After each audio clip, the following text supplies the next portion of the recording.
Ooh, you're nervous. I can feel it. You want to source a product for your Amazon FBA business, but you're a little shook on how to talk to suppliers. How do I negotiate? What if I get scammed? What if they overcharge me? What if they don't want to negotiate down to my price point? These are all reasonable concerns, but fear not, my young Padawan. I'll show you my ways. What's good, y'all? It's Kevin Pack here. Welcome to my channel, and in this video today, we're going to be talking about how I get the best prices for my products and how I negotiate with my suppliers. I know it can be really nerve-wracking and frustrating, but trust me, you got this. Now, before we begin, I'm gonna show you guys my current sales so you guys know I'm a current Amazon seller and I don't talk no bullshit. All right, here we are. Refresh, let's go. Boom, just like that. Woo, it's a spicy day today. It is not even noon yet and we already made over $500 in sales, 25 units sold, and a little over $33,000 in the past 30 days. So your boy is scaling, we're growing, we making that money. And for all you guys wondering out there, yes, this is my full-time thing. Amazon is my full-time income. I was able to quit my job and live my life with my Amazon business right here. So that's how I'm in this whole setup studio thing. All right, enough chit chat. Let's get to the video and let's get it going. Okay, so one of the first things you want to do before negotiating with your suppliers is build some rapport with them. All right, so what do I mean by that? Building rapport means be cool with them. Ask them how their day is. What's the weather like out there? Have you been eating? No, but seriously, get to know your supplier a bit more, okay? You want to get to understand how that person is. Make some small talk and be friendly with your supplier because this is the person who's going to help you get the best prices. You got to remember that these people who are across the other side of the world are people. They're still human, all right? They think, they breathe, they have relations, they have social life and everything, okay? So you want to make sure that you don't just jump straight into the fire and just treat them like a robot and just directly ask for prices all the time, all right? Or start negotiating hard right away, okay? You know, you can get a quote and just tell them what you're looking for, but also in that time span as well, talk to them a little bit, make some small talk, get to know the person a little bit more. The truth is, when your supplier thinks you're dope and friendly, they're more likely to actually get you a better price and actually negotiate down with you and cooperate with you. But if you're out here acting like a dickhole to them, man, they're not gonna be able to help you. They're just gonna give you the highest price possible and not budge. Now, after you've built some rapport and they've given you an offer based off of like 300 units, 500 units, 1,000 units, whatever you need,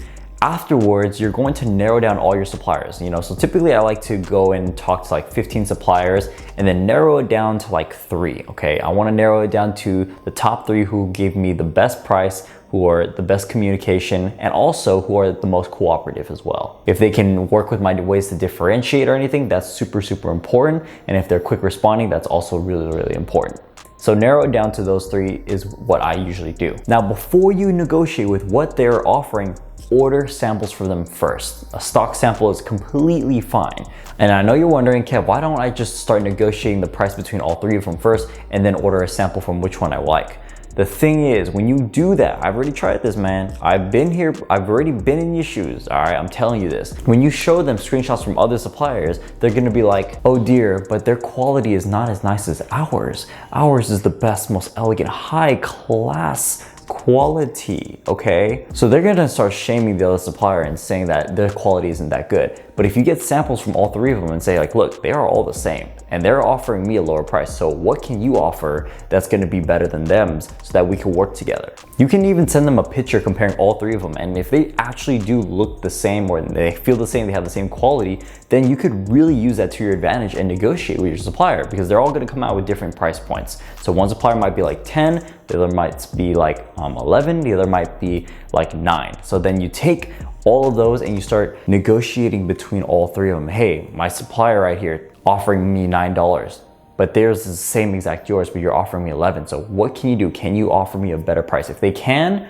good. If they can't, just skip out on them, delete them, and then negotiate between the other 2. Now, this does deserve to be mentioned that if out of those 3 suppliers, you got those samples, if one of them has the best quality and the other one it doesn't, the other 2 don't, and it's like very noticeable that this is the best quality, then you actually would like to actually pay a premium for that. It's better to pay more for a better quality product. In the long run, it's gonna help your business. So if one of them is better than the other one, or the other 2, then you should probably just try to negotiate just for a slightly lower price. It might be only maybe, you know, couple cents, maybe 20, 30 cents.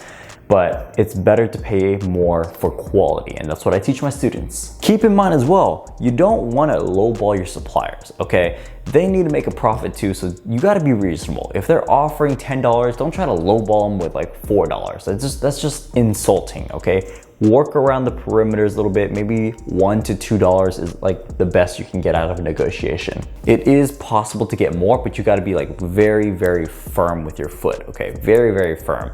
You have to say no a lot of times to them, but be kind of like holding them on a string as well. So if like, basically, for example, like say for example, a product is like $15, and then you start taking note of some things like there are delays in getting your samples to you, or if there's been some complications. Take note of any delays. If their product actually came out later than everyone else, take note of that. Be like, okay, look, listen, you're offering a higher price, and also you're taking a long time to get my products in. So because of that, this is gonna cause some issues. My other suppliers are offering a better price, and they're getting my products in faster, and they have good quality. So if you cannot work with us, we're gonna have to leave. Don't be afraid to put your foot down and say, no, we're not gonna do business with you, because that's gonna push them further and further, especially if you've gotten to the point of ordering a sample with them and you've given them designs and you've given them like you've built some rapport with them. They're more likely to really push down that price further to like $3 lower, $4 lower. I've gotten as much as about like $5 off per unit of a product. And it was very much just like what I said. I was just really leading them on with a string, but I was really ready to just cut that string off if need be. Now, when it comes to shipping, okay, so shipping, you can also negotiate that, but it's not very much negotiable because it's usually set on the market of per kilograms. So you get charged per kilogram. Some companies charge more, some companies charge less per kilogram, just depends. But usually with your supplier, you can ask them to find a different shipping agent because they might use DHL, FedEx, whatever, but you want them to find a different one to get you a lower price. Because if another supplier has a lower price than yours, you can tell them like, hey, my supplier offered a lower price. I mean, what can you do? Can you find a different agent? If they can, good. If they can't, whatever. I want to be as efficient as possible with negotiating, and also kind of limit my negotiations as much as possible, because negotiating can be very frustrating and also time consuming and just exhausting, okay? Just exhausting. So what I usually recommend is find yourself one freight forwarder, okay? Get your own freight forwarder that you're gonna use for all your suppliers instead of using each supplier's freight forwarder. And then you stick to them. They're gonna have a predictable price that you can expect every single time. So my freight forwarder, I know what to expect per kilogram, the price. So I just use them for all my products, and I just keep it that way. That way I don't have to keep negotiating for prices and more and more and more. Really frustrating. So I recommend getting your own freight forwarder, not just relying on your supplier's freight forwarder. Now in my course, I do access my own freight forwarder and my own recommendations for freight as well. And then also contacting my supplier templates and stuff, and more detailed stuff about negotiating and talking to my supplier. So you guys are free to check it out. Link in the description for my course, shameless plug, whatever. But to wrap up this video, 3 points you want to remember: build rapport with your suppliers. Number 2, negotiate between the 3, but order samples first. And number 3, get your own freight forwarder. Using these 3 ways are going to consistently get you the best product, the best price, and save you some money as well. So I hope this was helpful. I will catch you guys in the next one. And of course, go make that money. Peace.